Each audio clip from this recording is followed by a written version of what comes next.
रमा के पति की मौत बहुत पहले ही हो गई थी।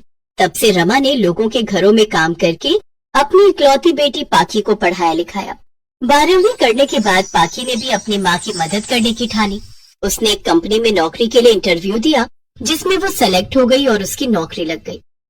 पाखी ने अब अपनी माँ को काम पर नहीं जाने दिया। अब वो खुद ही घर खर्च चलाने लगी। कुछ दिन बीते। एक रोज, माँ, टिफिन पैक हो गया क्या? हाँ, ये ले तैयार है। वैसे क्या दिया है टिफिन में? घिया लगा था क्यारी में। अब उसकी सब्जी बनाती तो तेरा मुंह बन जाता, इसलिए मैंने उसके कोफ्ते बना डाले। लेकिन उन्हें खा जरूर लियो, कहीं बाद में तू नखरे करे। माँ, आपने मेरे लिए इतने प्यार से बनाए, तो मैं मना कैसे कर सकती हूँ? मैं इतनी भी नालायक नहीं हूँ माँ। हाँ, अच्छे से पता है तू कितनी समझदार है और कितनी नालायक है। अच्छा सुन, अभी तो टाइम है तो रुक जा, मैं तेरे लिए नाश्ता भी ले आती हूँ, खा कर जा। ठीक है, तो जल्दी से एक पराठा कोफ्ते के साथ दे दो। वाह, आज तो मजा आ जाएगा। कोफ्ते तो मेरे मनपसंद है। माँ, ये कोफ्ते आप मुझे ऑफिस के लिए देने वाली थी, इसमें तो ना नमक है ना मसाले। एक तो मैं सुबह उठकर तेरे लिए इतनी मेहनत से कोफ्ते बना रही हूँ, और तू है कि उसमें नखरे निकाल रही है। माँ, अब आप ये बात मान क्यों नहीं लेती कि आप कोफ्ते बिल्कुल अच्छे नहीं बनाती? हाँ, अच्छे से जानती हूँ, तेरे बनाए हुए चटपटे कोफ्ते का मुकाबला कोई नहीं कर सकता। इसीलिए तो हर किसी के बनाए हुए कोफ्ते में तू कमी निकालती रहती है। अभी तो मेरे पास टाइम है ऑफिस जाने में, मैं अभी इन्हें ठीक कर देती हूँ। पाखी उन कोफ्तों में अच्छे से मसाले कूट कर डाल देती है, साथ ही मलाई और धनिया भी उसमें डाल देती है, जिससे कोफ्ते का स्वाद काफी अच्छा हो जाता है। फिर वो उन्हें ऑफिस लेकर जाती है, जहाँ विनोद उसके हाथ के कोफ्ते खाकर कहता है, वाह पाखी, क्या लाजवाब और चटपटे कोफ्ते बनाए हैं तुमने, मजा ही आ गया। मेरा तो मन भी नहीं भरा और सारे कोफ्ते ही खत्म हो गए भाई। कोई बात नहीं विनोद जी, मैं किसी और दिन आपके लिए कोफ्ते बनाकर ले आऊंगी। पाखी को अपनी कंपनी में काम करने वाले लड़के विनोद से प्यार हो गया था। विनोद अक्सर पाखी को कार से लेने और छोड़ने आता। कभी कभी तो दोनों ऑफिस के बहाने डेट पर चले जाते और सारा दिन एक साथ बिताते। पाखी, कल मेरा जन्मदिन है और मैं चाहता हूँ कि तुम कल की रात मेरे साथ स्पेंड करो। लेकिन मैं माँ को क्या बोलूंगी विनोद? वो मुझे नहीं पता, तुम कुछ भी बहाना बनाकर मेरे साथ चलोगी बस। कल का अपना बर्थडे मैं बहुत स्पेशल बनाना चाहता हूँ। पाखी अगले दिन अपनी माँ से बहाना बनाते हुए कह देती है कि वो ऑफिस के काम से एक मीटिंग में जा रही है और कल लौटेगी। लेकिन वो विनोद के साथ एक होटल में चली जाती है, जहाँ वो दोनों एक साथ बर्थडे सेलिब्रेट करते हैं, फिर एक दूसरे में खो जाते हैं। कुछ दिन बाद पाखी को उल्टियाँ होने लगती है और वो इस बारे में विनोद को बताती है। क्या? तो तुमने मुझे पहले क्यों नहीं बताया? चलो अभी मेरे साथ डॉक्टर के पास। वहाँ जाकर उन्हें पता चलता है कि पाखी पेट से है। अब क्या होगा? मैं माँ से क्या कहूँगी? किसी से कुछ भी कहने की जरूरत नहीं है, तुम्हें अभी ये बच्चा अबॉर्ट करवाना होगा। ये तुम क्या कह रहे हो? विनोद पाखी को अपनी बातों में फंसाकर उसका जबरदस्ती अबॉर्शन करवा देता है। पाखी ऑफिस से एक हफ्ते की छुट्टी लेकर घर पर आराम करती है। क्या हुआ बेटी, तेरी तबीयत ठीक नहीं है? हाँ माँ, इसलिए ऑफिस से एक हफ्ते की छुट्टी ली है। अब कुछ दिन आपके साथ घर पर ही आराम करूंगी। ऐसे ही कुछ दिन बीत जाते हैं। पाखी विनोद को फोन करती है तो विनोद उसका फोन नहीं उठाता। एक हफ्ते बाद जब वो काम पर वापस गई तो उसे पता चलता है कि उसे काम से निकाल दिया गया है। क्या नौकरी से निकाल दिया? लेकिन क्यों? देखिए, ऑफिस से कुछ लोगों की परफॉर्मेंस अच्छी न होने के कारण काम से हटाया जा रहा है और हमारे सीनियर मैनेजर मिस्टर विनोद ने आपका नाम इसी लिस्ट में टॉप पर डाला है। उनके अकॉर्डिंग आप इस पोस्ट के लिए अब वेल क्वालिफाइड कैंडिडेट नहीं है। ये सुनकर पाखी को सदमा लगता है। वो विनोद से एक बार मिलने की जिद करती है, लेकिन विनोद चपरासी से कहकर उसे कंपनी से बाहर निकलवा देता है। पाखी रोते हुए घर आ जाती है और अपनी माँ को नौकरी से निकालने की बात बताती है।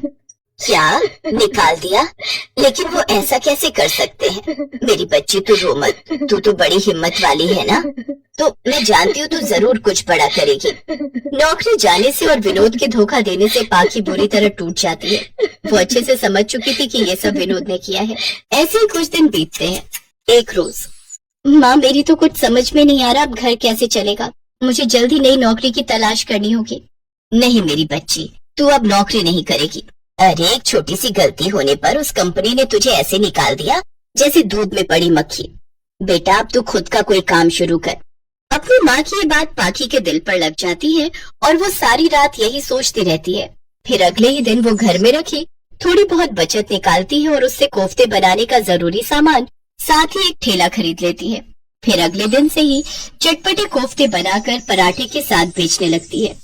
शुरू में तो उसके पास कम ग्राहक होते हैं, लेकिन धीरे धीरे उसके पास ग्राहकों की भीड़ लगना शुरू हो जाती है। वाह बहन, क्या कमाल के चटपटे कोफ्ते बनाती हो तुम। मजा ही आ गया। कितने की प्लेट है? जी 50 रुपए में 2 पराठे और चटपटे कोफ्ते। धीरे धीरे पाखी की कमाई अच्छी होने लगती है और अब वो हर महीने मिलने वाली तनख्वाह से 3 गुना ज्यादा कमाने लगती है। अब उसकी गरीबी दूर होने लगती है और कुछ समय के बाद वो एक दुकान और फिर खुद का एक रेस्टोरेंट खोल लेती है। ऐसे ही समय बीतता है। एक रोज वो अखबार में पढ़ती है कि जिस कंपनी में वो काम करती थी वो फ्रॉड निकली, इसलिए उस कंपनी के मालिक और उसके कर्मचारियों को अरेस्ट कर लिया गया है, जिसमें विनोद भी शामिल था। उस रोज पाखी के दिल को अजीब सा सुकून मिला। उसे ऐसा लगा जैसे कोई बड़ा सा बोझ उसके दिल से उतर गया हो।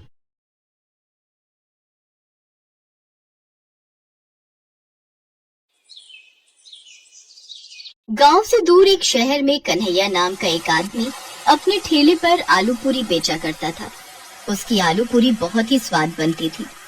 जो भी उसकी आलू पूरी खाता अपनी उंगलियां चाटता रह जाता। गांव के लोग वहां से खाते भी और पैक भी करा कर ले जाते।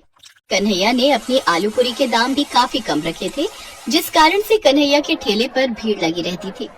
एक दिन सड़क के किनारे कन्हैया अपना ठेला लगाकर आलू पूरी ग्राहकों को खिला रहा था।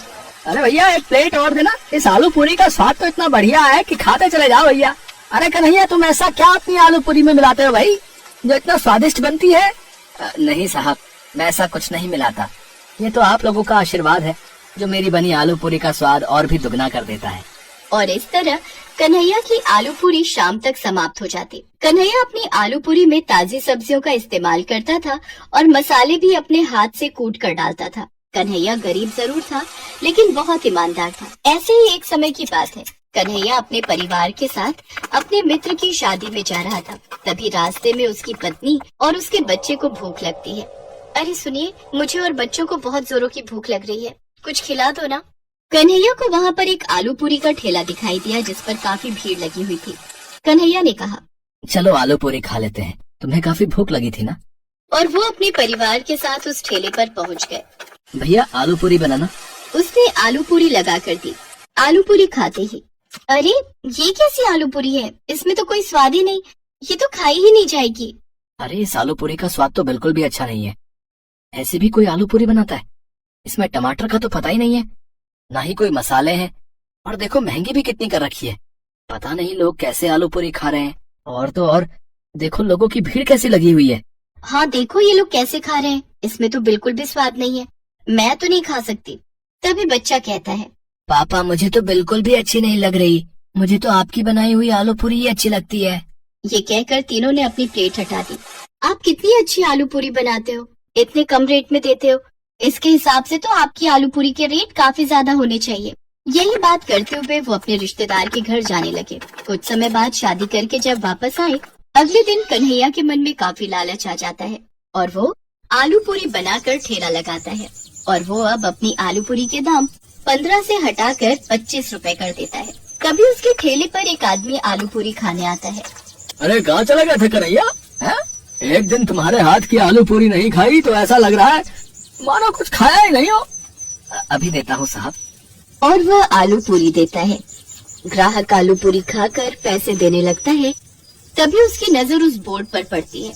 अरे ये क्या कन्हैया, तुमने रेट बढ़ा दिया? क्या करे साहब, अब महंगाई भी इतनी बढ़ गई है कि इतने कम दाम में अब गुजारा नहीं होता। कन्हैया अपनी आलू पूरी के दाम बढ़ा देता है, लेकिन फिर भी उसके ठेले पर भीड़ कम नहीं होती। कन्हैया सोचता है ऐसे तो मैं बहुत जल्दी अमीर हो जाऊंगा। कन्हैया को अब और लालच आ जाता है और अब कन्हैया अपने आलू पूरी में थोड़ी थोड़ी सभी चीजें कम कर देता है। उसके ठेले पर ग्राहक खाने आते हैं। तभी एक ग्राहक खाते हुए कहता है, क्या बात है भाई, आज तुम्हारी आलू पूरी में वो स्वाद नहीं है। नहीं नहीं साहब, ऐसी बात नहीं है, आलू पूरी भी वही है, बनाने वाला भी वही है, ये आपका वहम है। ऐसे ही संडे का दिन आया। उसने आलू पूरी बनाकर ठेला लगाया। संडे को उसके ठेले पर सबसे ज्यादा भीड़ होती थी। कन्हैया क्या बात है, आज कैसी आलू पूरी बनाई है? अरे भाई इसमें तो बिल्कुल भी स्वाद नहीं है। इतने में दूसरा परिवार भी कहता है, हाँ कन्हैया, अब तुम्हारी आलू पूरी में बिल्कुल भी स्वाद नहीं है और पैसे भी तुमने इतने बढ़ा दिए। अब बाजार में साग सब्जी ही ऐसी आ रही है तो क्या करें साहब। फिर वो सभी लोग कन्हैया की आलू पूरी छोड़ सामने ठेले पर पकौड़ी खाने चले जाते हैं। ये देखकर भी कन्हैया को अकल नहीं आती और वो ऐसे ही आलू पूरी बनाता रहता है और उसका लालच बढ़ता ही जा रहा था।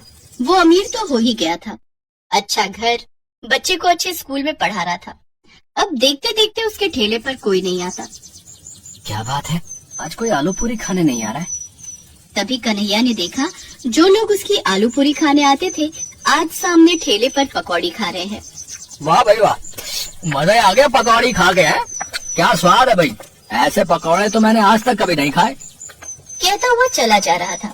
देखते ही देखते उसके सारे ग्राहक सामने ठेली पर जा पहुँचे। कन्हैया अपने ज्यादा लालच की वजह से अपना ही काम चौपट कर बैठता है और दुखी होकर कन्हैया सर पकड़कर बैठ जाता है और रोने लगता है और कहता है कि आज मेरे लालच की वजह से मेरे सारे ग्राहक चले गए।